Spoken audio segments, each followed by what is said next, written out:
Jésus, Jésus, tu es élevé au-dessus de... Nous allons mettre tous les mots, nous allons chanter.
Seigneur, nous voulons t'écouter. Prépare nos cœurs, Seigneur, à saisir les vérités que tu as préparées pour chacun de nous. Au nom de Jésus, nous avons prié. Amen. Amen. Si nous allons lire 3 textes bibliques dans l'Évangile selon Jean.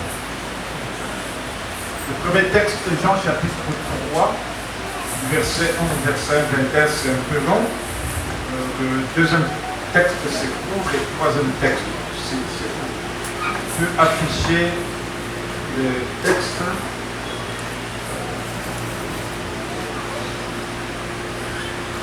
Nous allons rester assis parce qu'on était debout. Il y eut un homme d'entre les pharisiens nommé Nicodème, un chef des Juifs, qui vint, lui, auprès de Jésus, de lui et lui dit, Rabbi, nous savons que tu es un docteur venu de Dieu, car personne ne peut faire ces miracles que tu fais si Dieu n'est avec lui. Jésus lui répondit, en vérité, je te le dis, si un homme ne naît de nouveau, il ne peut voir le royaume de Dieu.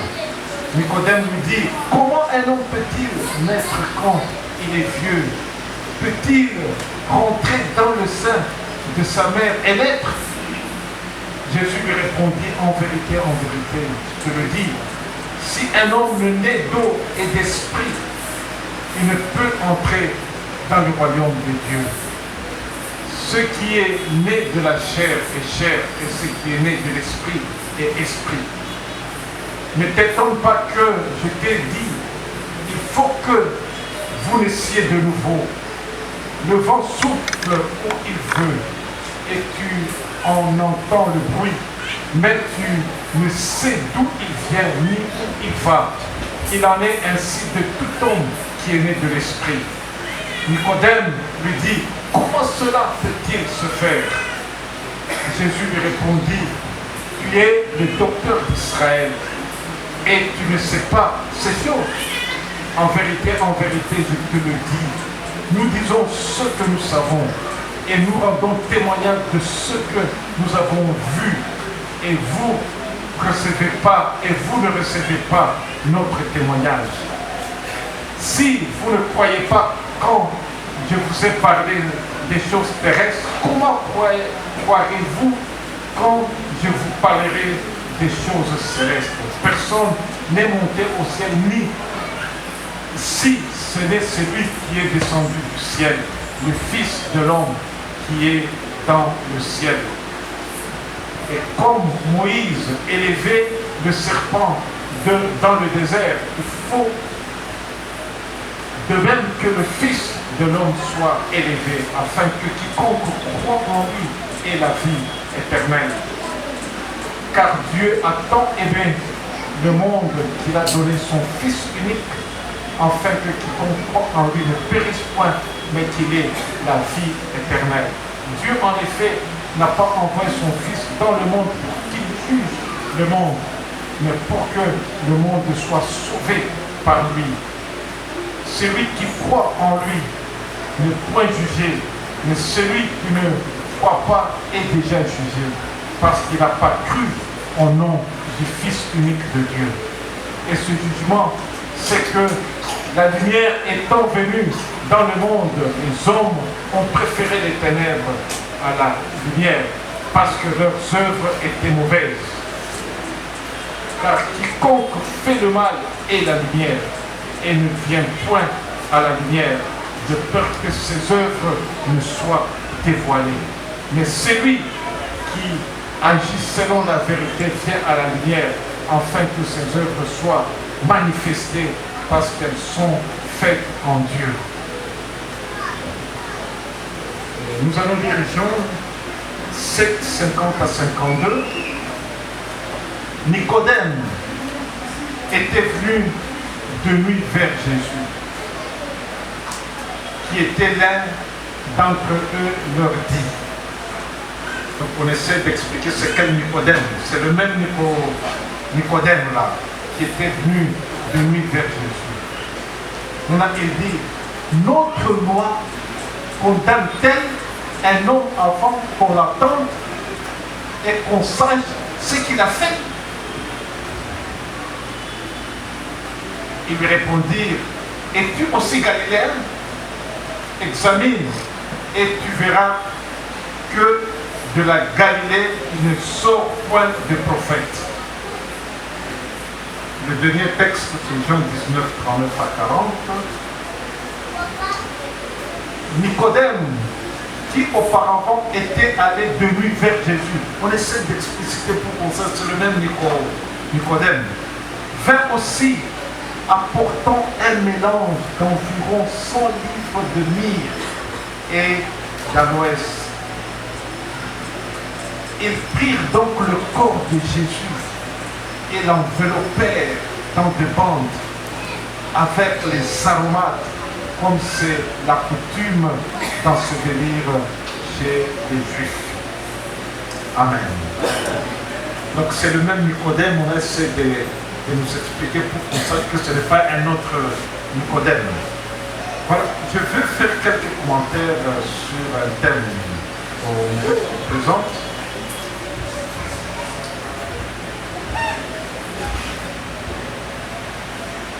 Jésus est la transformation. Jésus est la transformation.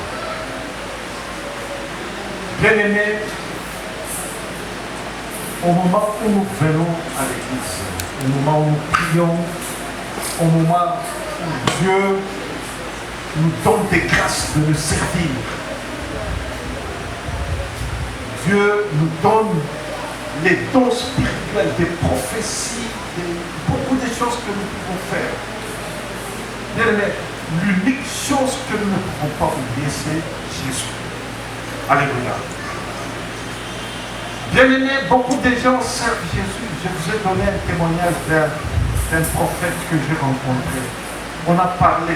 Quand il te parle, il est prophète, c'est comme s'il a oublié que Jésus existe. Il parlait. Maintenant, moi, je lui ai posé la question, où est Jésus dans tout ce que tu dis? Où est Jésus? Les gens tellement ont servi. Ils ont oublié même celui qu'ils sont en train de servir. Ils ne disent que ce qui se trouve dans leur tête. J'aimerais vous supplier, bien-aimés dans le Seigneur. Dieu peut nous donner des grâces exceptionnelles, des faveurs, des dons, des révélations. Nous pouvons être des prophètes, des pasteurs, des rois, mais n'oublions pas Jésus.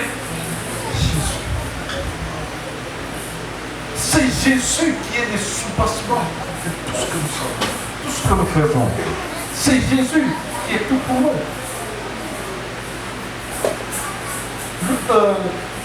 J'ai lu ce texte de Nicodème, ça m'a impressionné. Ça m'a impressionné. Ce n'est pas n'importe qui, ce monsieur. On ne les cite pas beaucoup dans la Bible. Vous allez vous rendre compte, c'est l'évangile de Jean qui le cite. C'est l'évangile de Jean qui cite ce monsieur. Ce n'était pas n'importe qui. On le présente que c'était un chef juif. J'aimerais qu'on nous remette le premier texte que nous avons lu, quand on présente ce monsieur-là. C'est un chef juif. Quand on dit un chef juif, donc c'est un chef religieux.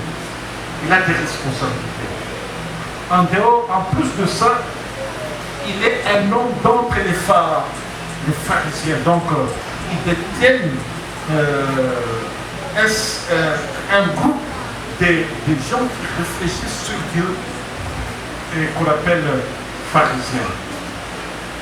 Cet homme a vécu dans les principes de la connaissance de Dieu. Cet homme était impliqué dans l'organisation des cultes, des choses comme ça, dans le temple, parce qu'il était, on l'appelle un chef. Il était aussi appelé à trancher quelques problèmes. C'était un homme, en bref, respectable. Alléluia. Il était respectable, mais il entendait parler de Jésus Et c'est Jésus qui était contredit dans leur groupe de pharisiens, et les Juifs étaient contre Jésus. Mais lui, il attendait ses enseignements, ainsi de suite. Et quand il attendait ses enseignements, il était un peu bouleversé, il avait des questions à poser pour être bien éclairci sur les messages sur le royaume de Dieu. Vous savez que le central du message de Jésus, c'est le royaume de Dieu, n'est-ce pas? Le royaume de Dieu, il s'est présenté aussi comme le royaume de Dieu. Jean-Baptiste aussi est venu préparer le royaume de Dieu. Jésus, son message central, c'est le royaume de Dieu. Ça, c'était un enseignement qui dépassait les Juifs. Les Juifs ne comprenaient rien. C'est pour cela, la nuit. Pourquoi il est venu la nuit? Parce qu'il est chef. Il est chef. Il ne voulait pas être contredit par les autres, mais dans son cœur, bouillonner beaucoup de choses sur les enseignements de Jésus. Il se dit, le bon moment pour que me voie pas, c'est la nuit. Alléluia. C'est la nuit. Il est allé voir Jésus. Il appelle Rabbi. Il dit, Rabbi, nous savons que tu es le docteur venu de Dieu. Car personne ne peut faire ces miracles que tu fais si Dieu n'est avec toi. Il dit ça, Jésus. Il s'étonne de tout ce qui s'est fait. Malgré que le contredisait, il s'étonne. Dans le verset 3,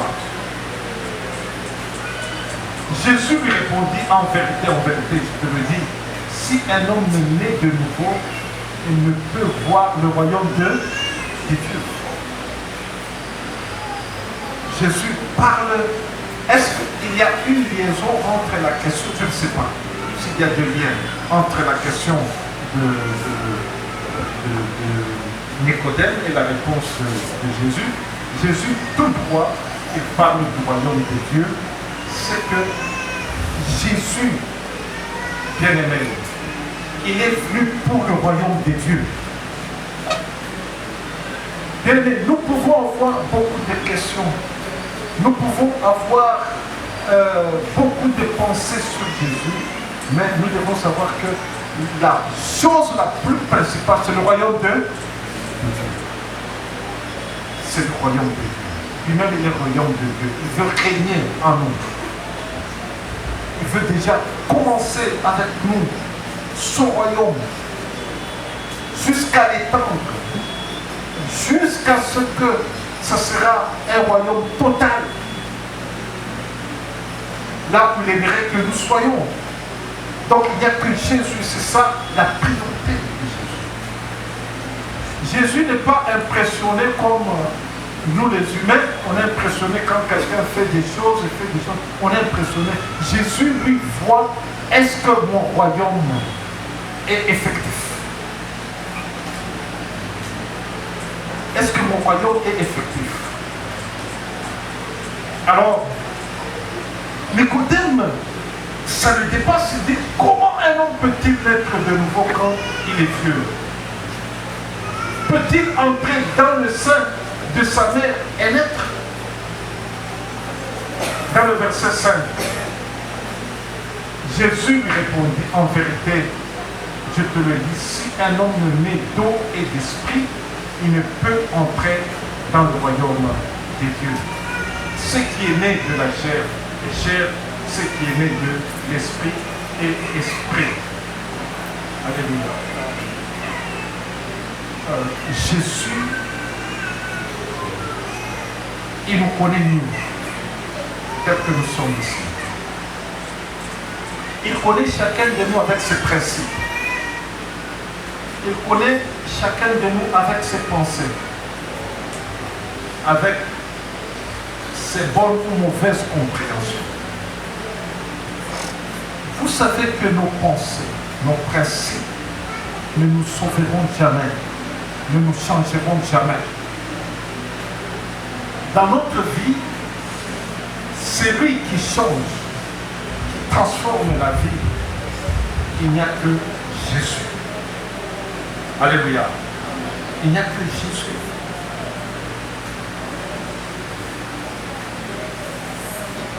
parfois nos églises se transforment comme du temps des pharisiens, où les gens défendent des principes, où les gens défendent des idées.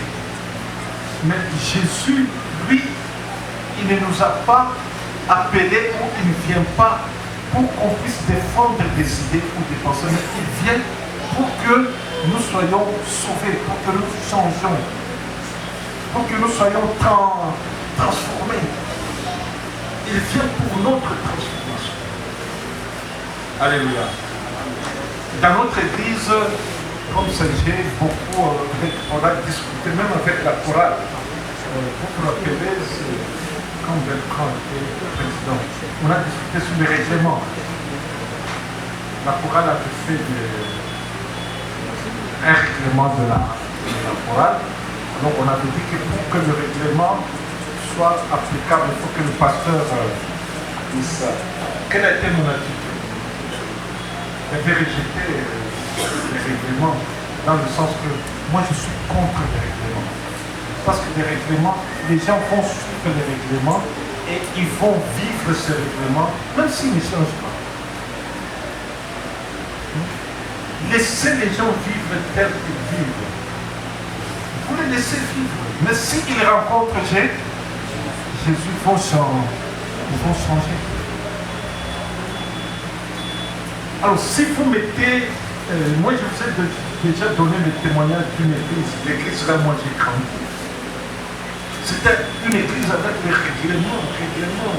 Bon, ces règlements, ça nous a aidé, mais ça n'a pas aidé à beaucoup de gens. Dans notre église, on te rencontre avec une jeune fille après 18 heures. Tu es suspendu. Tu es suspendu à l'église. Nous qui avons des papas qui n'étaient pas chrétiens, si on me voit avec la bouteille, parce que c'était à l'écassé, Simba, Tembo, on te voit avec ça, directement, le bruit c'est partout. C'est partout. Donc tu es suspendu, tu ne chanteras pas la chorale. On t'attrouve avec, tu es allé acheter la cigarette de ton papa, tu as des problèmes à l'église. Trop de règlements. Les filles étaient toujours engrossées. Les garçons engrossaient toujours les filles. Je ne sais pas s'ils s'engrossaient avant 18h ou après 18h. On ne sait pas comment les choses se passaient. Donc, les règlements ne changent jamais des gens. Les règlements ne changent pas. Les règlements ne changent pas. On a vu même des parents qui ont mis la discipline pour leur enfant, mais l'enfant s'est retrouvé engrossé.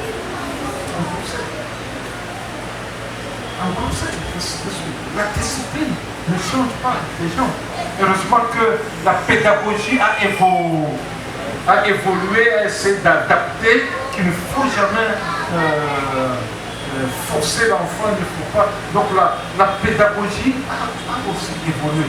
La pédagogie pendant longtemps, là, il y a des fouets de mettre un fouet là-bas. Tu es sur calcul, tu as des fouets. Ça existe, on vous tape à l'école maintenant.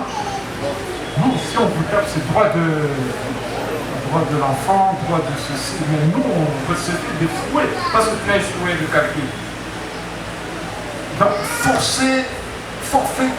forcer des choses.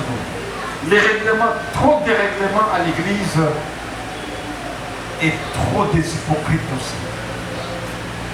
Trop des hypocrites.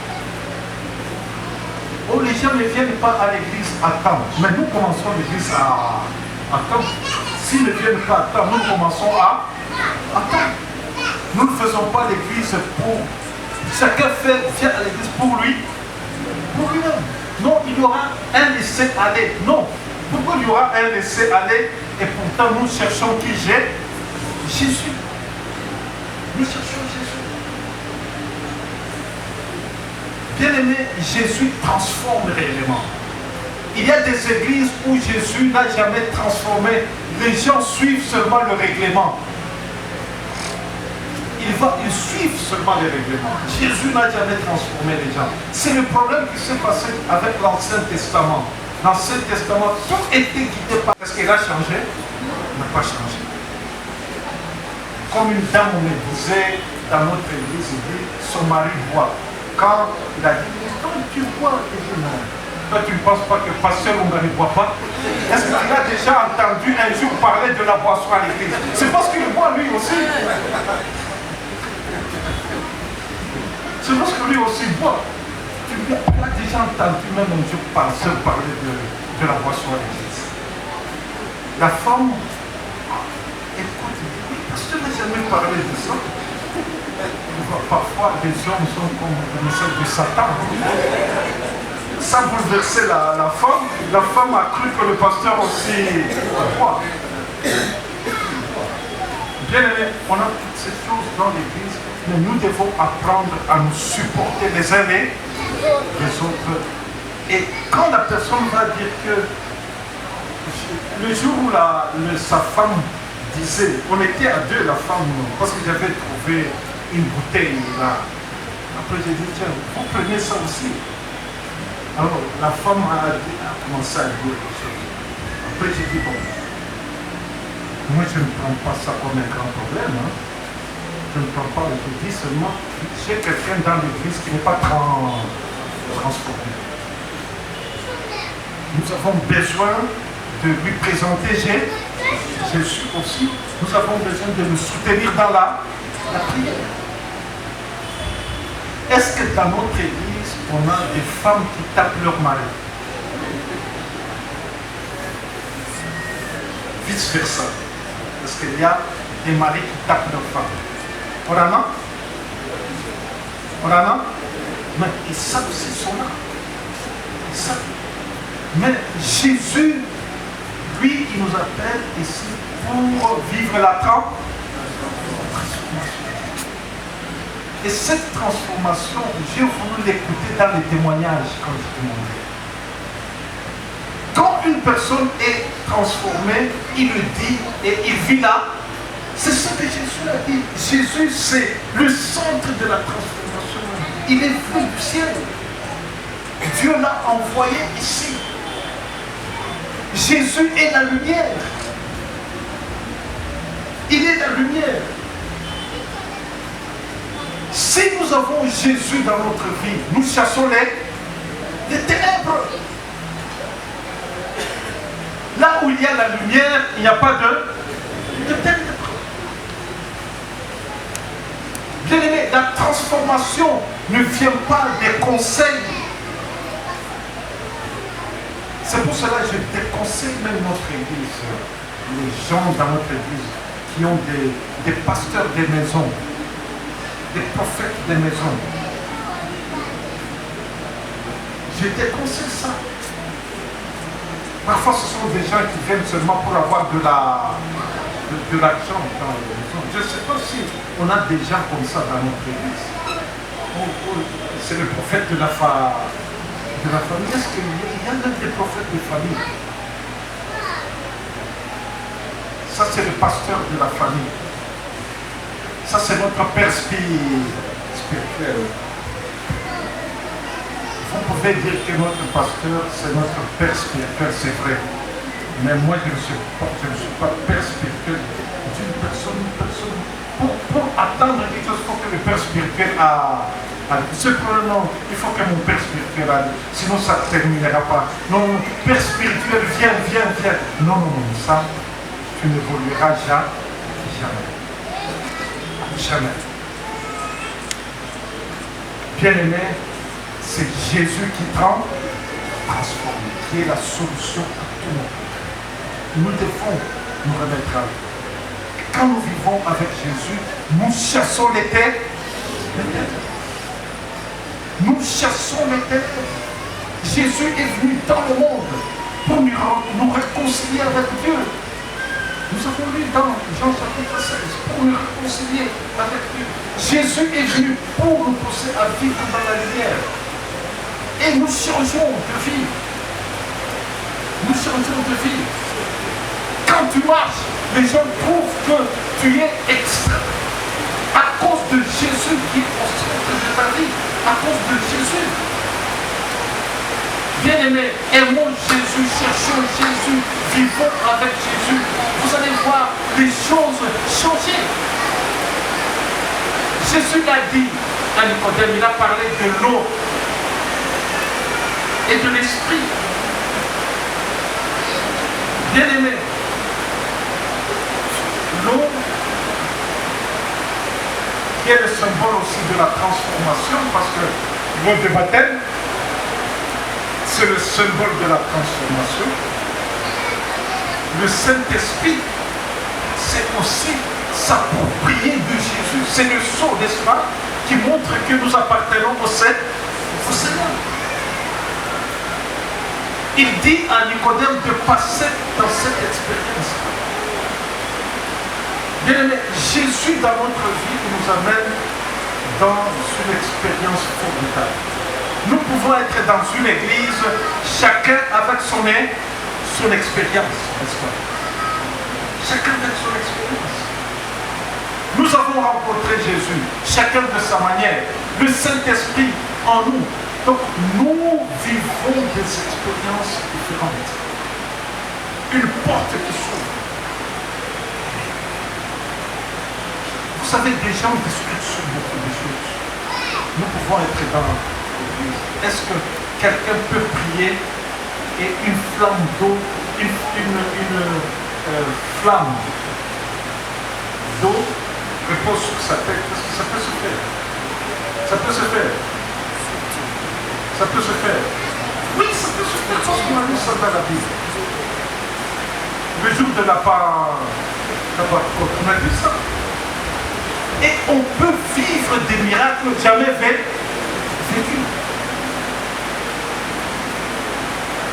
Jamais vécus. Moi, je souhaiterais être dans une église où nous échangeons des expériences. Où je peux appeler une maman. Qu'est-ce que tu découvres dans ta connaissance avec Jésus? Il nous parle de son expérience que moi, je n'ai jamais vécue. Et je vois la grandeur de Dieu. Tu poses la question à un papa. J'ai parlé avec un papa dans notre église.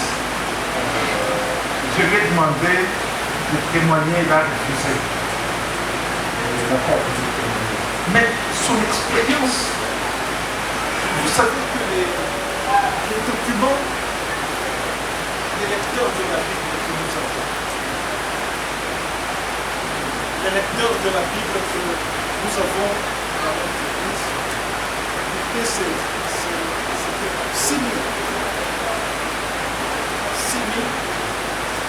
Un papa de notre église a pris en charge une part. Alors, sa part-là qu'il a pris en charge, j'ai évalué ça à $600. Alors, je vais poser la question. $600. Donc, j'ai dit, nous allons commencer la vente des lecteurs. Comment tu vas faire?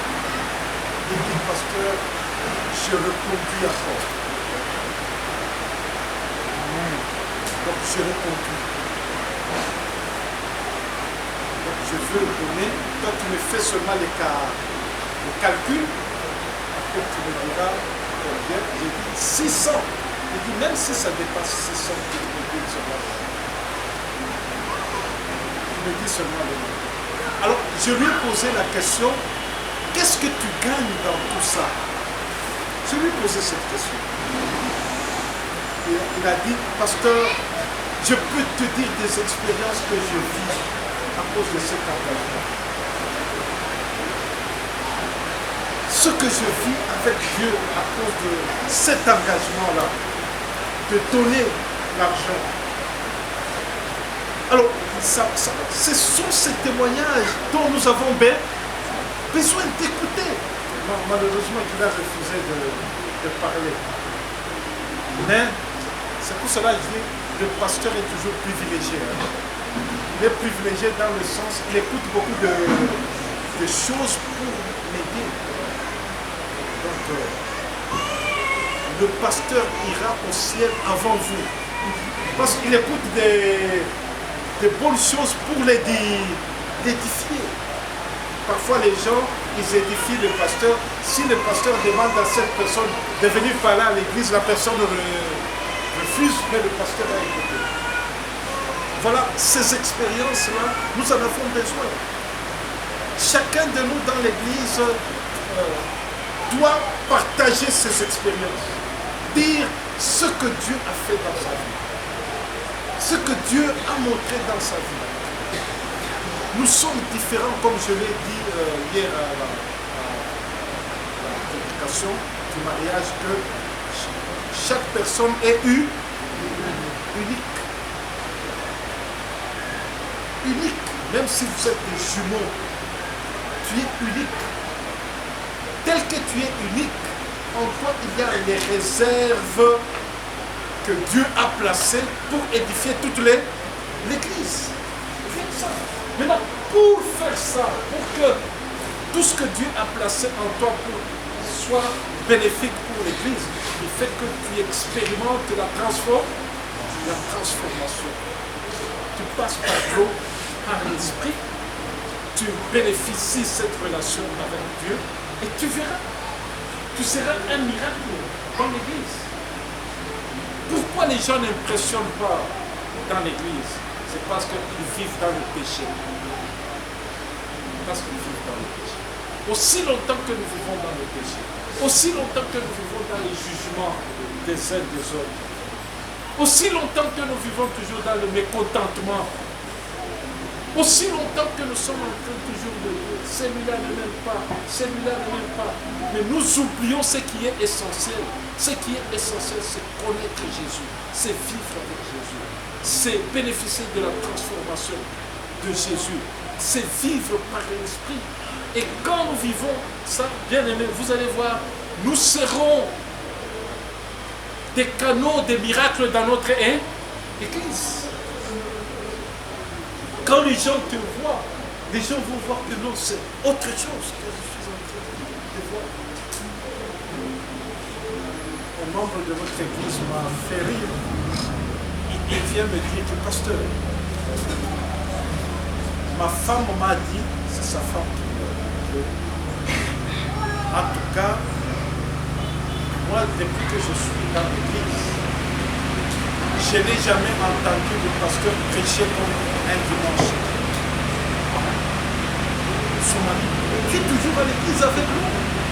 Donc là, il dit, le message que j'ai écouté le pasteur prêcher le dimanche, ça, depuis que je suis dans l'église, je n'ai jamais écouté parler comme ça. Amen. C'est quoi en soi? Ce qui fait que Dieu, au fur et à mesure que nous approchons, au fur et à mesure que nous faisons cette expérience de l'esprit, même notre façon d'écouter change. Et nous écoutons des choses qui nous approchent davantage de Dieu, d'aimer davantage de Dieu.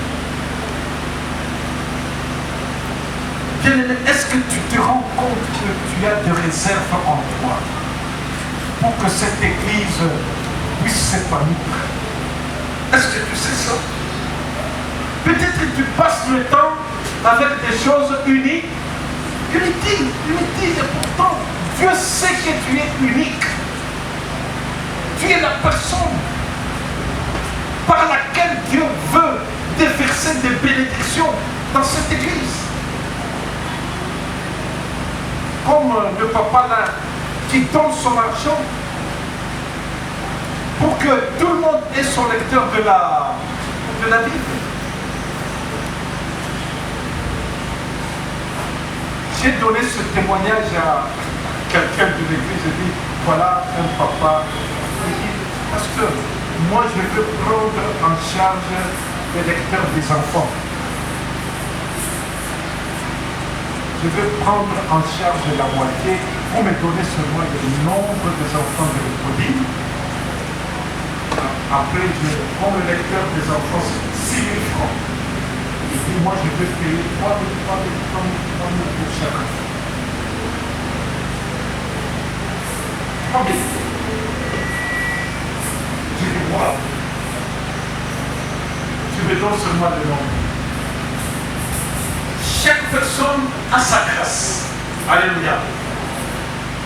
Pour que ta grâce soit vécue dans l'église, il faut que tu sois transformé. L'église a beaucoup de problèmes de gens qui ne sont pas transformés. Si vous n'avez pas des gens qui ne sont pas transformés, ce sont ces gens-là qui vous amènent toujours dans des problèmes. Tel vit dans le péché, tel voit, tel a une deuxième femme, tel a telle chose. Mais on ne met pas les mécanismes pour que ces gens soient transformés, pour que ces gens soient transformés. Pour que ces gens soient transformés et s'attachent au Seigneur.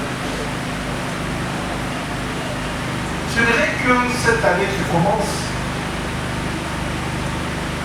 que toute personne s'examine. Nicodème, lorsqu'il a écouté le message de Jésus, on a lu des textes dans Jean 7. Quand on voulait arrêter Jésus, Nicodème qui vivait toujours avec les Juifs, qui était pharisien, il est apparu. Il est apparu, bien aimé, pour dire aux Juifs qu'il faut faire attention avant de condamner ce monsieur. Il est intervenu. Il a dit des choses pour Jésus. Il a dit des choses pour qu'on ne maltraite pas Jésus. Mais dommage que la volonté de Dieu était que Jésus aille jusqu'à là, à la mort. Mais lui est intervenu. Nous voyons aussi Nicodème, quand Jésus est mort, il a amené du parfum. Il a amené du parfum. Pas que vivant avec les Juifs, il a amené du parfum. Donc il a commencé à poser des actes qui montrent qu'il aimait Jésus. Alléluia. Bien aimé, l'Église a besoin de personnes comme ça. L'Église a besoin de... Je vais vous surprendre quelque chose là. Moi, dans mes pensées, je n'avais jamais voulu ou souhaité être pasteur. Jamais. Non pas que je suis contre les pasteurs. Moi, j'aimais la vie des laïcs. Les gens qui ne sont pas pasteurs, mais qui influencent. Qui influencent ainsi de suite. Qui sont libres. Parce que le pasteur est coincé. Vous savez que le pasteur est coincé. Le pasteur ne peut pas faire n'importe quoi. Le pasteur est limité dans tout ce qu'il fait. Mais quand on est libre, quand on n'est pas pasteur, on peut faire n'importe quoi, n'est-ce pas? On peut aller n'importe quoi, on peut faire n'importe quoi. J'essaie seulement une nuit. Je suis venu avec mon véhicule la nuit. Mon épouse dans le véhicule. Moi je suis sorti, je suis entré dans la maison des prostituées. Ici à côté. Je suis entré la nuit dans la maison, mon épouse était dans le véhicule. Je suis entré parce qu'il y a une réflexion qu'on voulait faire dans l'évangélisation.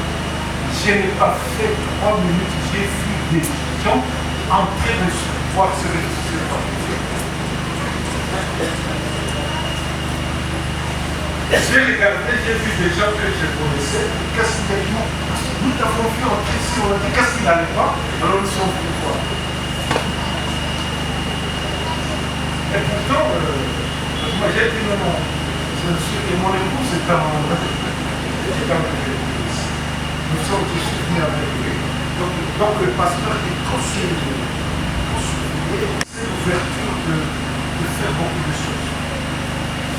J'étais logé, là où j'étais à Roma, je ne m'étais pas présenté comme pasteur. On a parlé de beaucoup de choses. C'est le monsieur-là de l'hôtel de Paris. Tu n'es pas pasteur. Tu peux être pasteur. Tu peux être pasteur. J'ai dit comment? Il dit non. Tu nous as fait vivre un séminaire non programmé. Donc il était très content. Mais quand on est pasteur, on est même vous les laïcs, vous qui n'êtes pas les pasteurs. Vous êtes la lumière du monde, vous pouvez faire beaucoup de choses. Beaucoup de choses. Moi, comme pasteur, quand tu arrives quelque part, d'abord, la personne que tu contactes, il montre qu'il a déjà changé depuis des mensonges. Pour que toi, le pasteur, tu trouves que c'est un bon monsieur. Moi, j'ai vu même, tu es dans un véhicule, tu t'assois avec quelqu'un, après quelqu'un te salue, pasteur, bonjour. Parce que tu étais collé avec une femme, non, moi je ne vais pas rester là-bas. Mais tout ce temps tu étais là-bas, c'est parce qu'on a cité le nom de pasteur. Donc le nom du pasteur parfois c'est un blanc. C'est pour cela bien aimé Nicodème, c'est un laïc. C'est un laïc même respectueux par sa façon d'être. Voilà, il est intervenu pour que Jésus ne soit pas mal traité. Quand Jésus est décédé, il est venu avec les armates. Bien aimé, ces gens qui vivent cette expérience sont extraordinaires.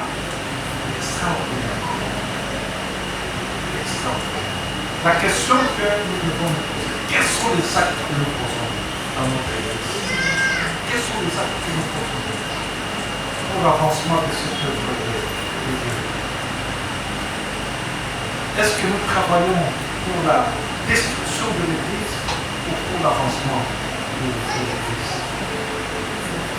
Nous réfléchissons comment pour l'avancement de l'Église. Et pour travailler pour l'avancement de l'Église, ne pense pas que cet avancement de l'Église, tu vas travailler ça en faisant des réflexions profondes, mais tu le feras par ta vie, parce que tu as Jésus dans ta vie, et tu fais ça. Bien-aimé, aimons Jésus. Travaillons avec Jésus, sur les instruments de notre Seigneur Jésus dans ce monde. Nous avons notre pays avec tout ce que nous avons comme difficulté. Je vous ai relaté un peu vendredi ce que moi j'ai vu à Rome. Je vous ai relaté ça. Je vous ai dit que nous avons besoin des gens qui s'engagent, qui aiment le Seigneur dans ces moments difficiles. Qui aiment le Seigneur. Des gens qui sont vrais. Quand tu dis A, c'est A. Quand tu dis A, mais toi tu penses B. Nous voulons des gens vrais. Et l'Église est là pour former des gens comme ça. Quel genre de personnes que nous formons dans notre Église? Quel témoignage nous écoutons des membres de notre Église? On dit quoi des membres de notre Église? Des papas de notre Église, des enfants de notre Église. Qu'est-ce que les gens disent de toutes ces personnes de notre Église? Nous voulons qu'on parle de témoignages, comme on parle de Nicodème, par des actes qu'on pose, des actes faits, des actes qui montrent que Nicodème a été réellement transformé. Voilà, c'est dans cette attitude que nous allons nous approcher à la table du Seigneur, en recherchant cette transformation, en recherchant à vivre dans la lumière. Et nous ferons une église pleine des faveurs de Dieu. Une église où nous allons bénéficier de beaucoup de choses de la part du Seigneur, en voyant ce que Dieu fait dans les uns et les autres. Car nous ne serons pas seulement une église qui raconte des mauvaises choses des autres.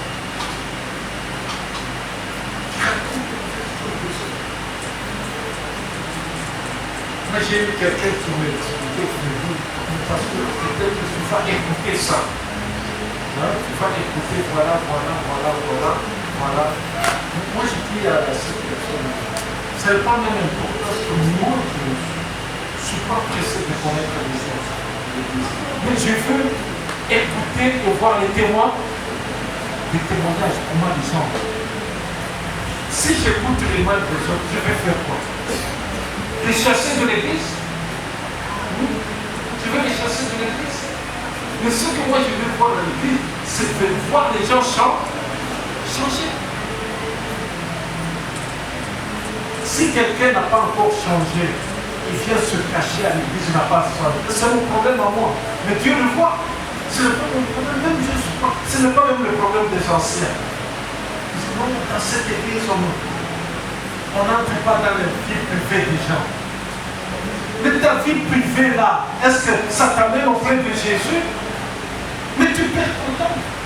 Mais nous, ce que nous voulons, ce n'est pas ta vie privée, ce que nous voulons, c'est voir la transformation.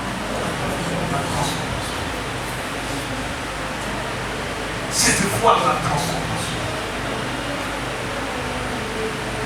Est-ce que dans notre église, on sait que j'ai une deuxième femme ou bien je vois? Est-ce qu'on ne sait pas? Et on ne sait pas, mais Dieu sait.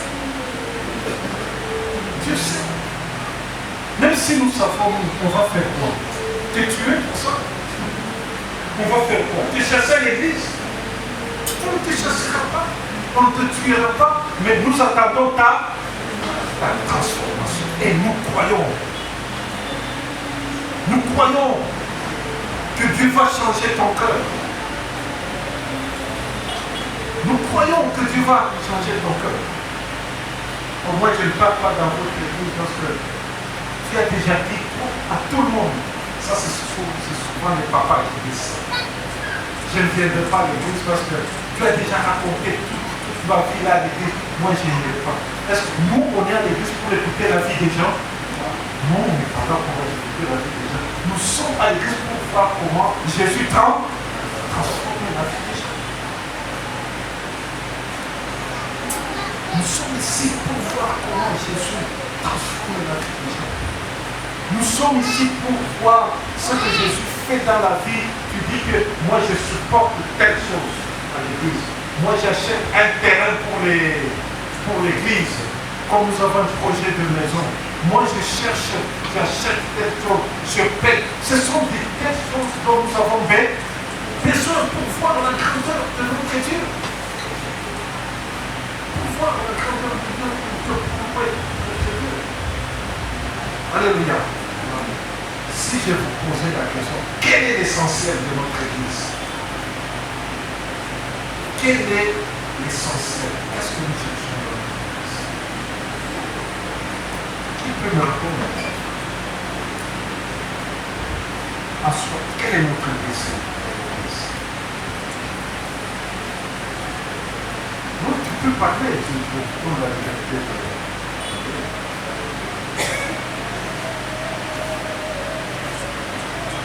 Quel est le dessin de notre église?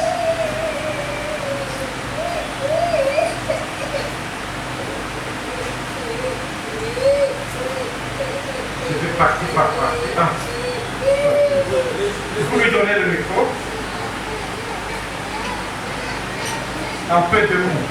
Oui, mais le désir de l'église, c'est de voir les gens rencontrer Jésus et d'être transformés, de changer mon vie. C'est ça le désir.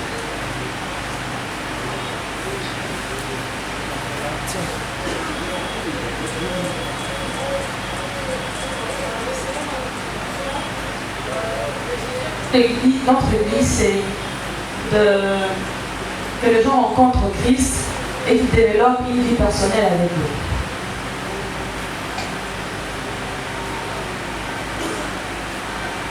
Il y a encore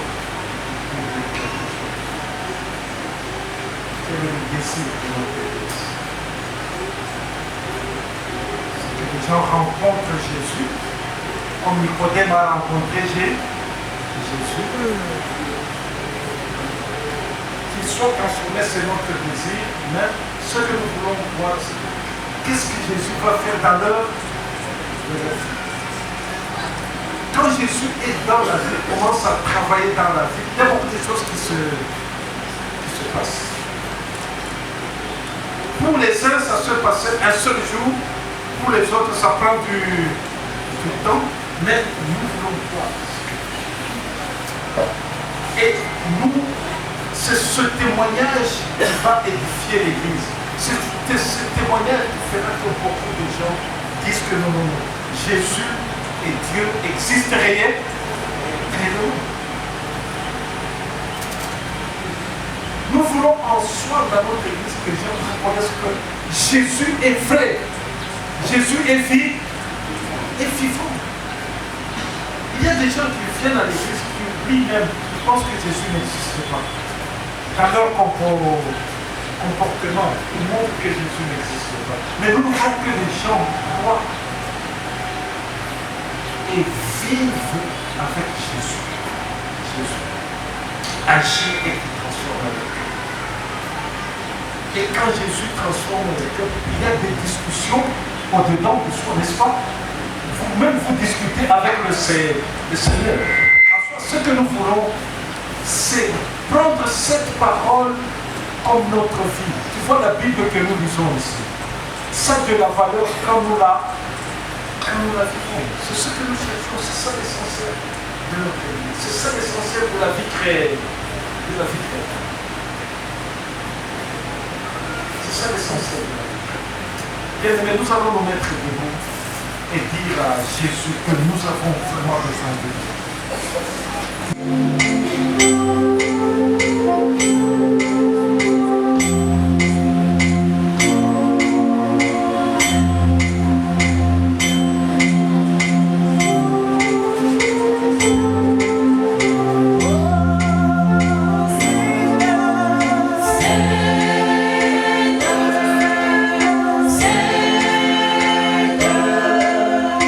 Ton cœur à ton sauveur.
Si nous allons nous mettre tous debout.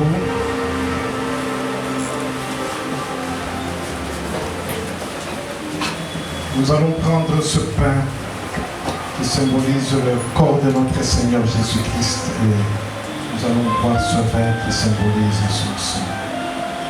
En nous souvenant de sa mort, cette mort sur la croix. Merci.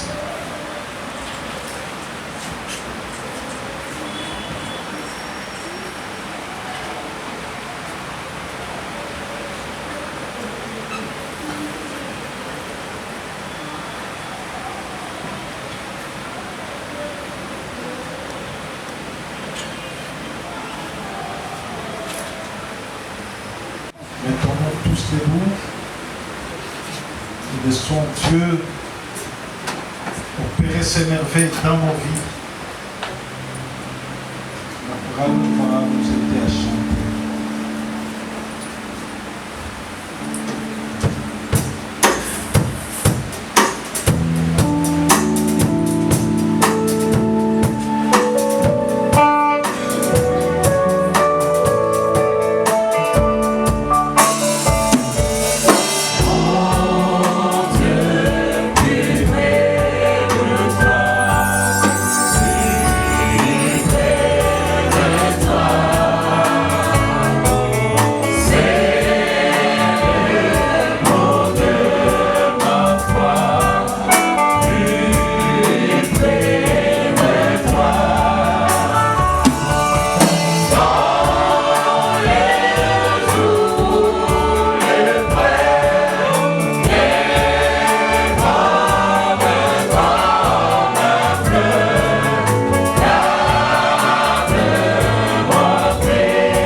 Aussi dans la cour et les deux ici. Les pasteurs qui sont là, de rejoindre cette équipe. Nous allons chanter les dernières strophes. Après, les anciens vont faire la prière. Quand vous vont se retrouver, vous allez prier pour toute l'Église afin que Dieu nous fasse grâce. Pasteur Jérôme, dans le restaurant, les anciens. Pasteur Blanc, tu restes ici. Pasteur aussi.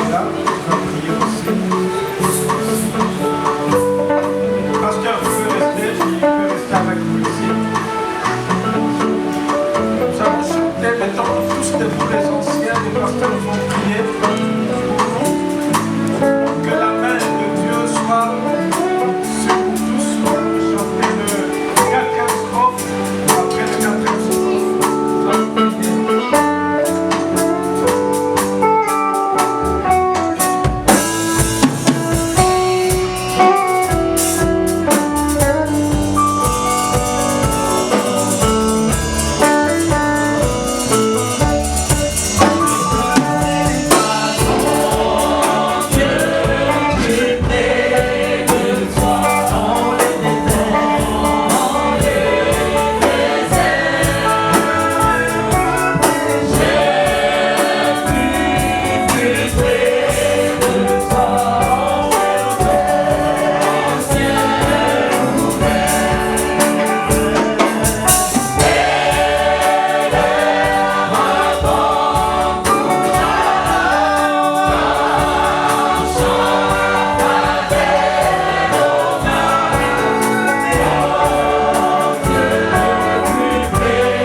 Yeah.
tous debout.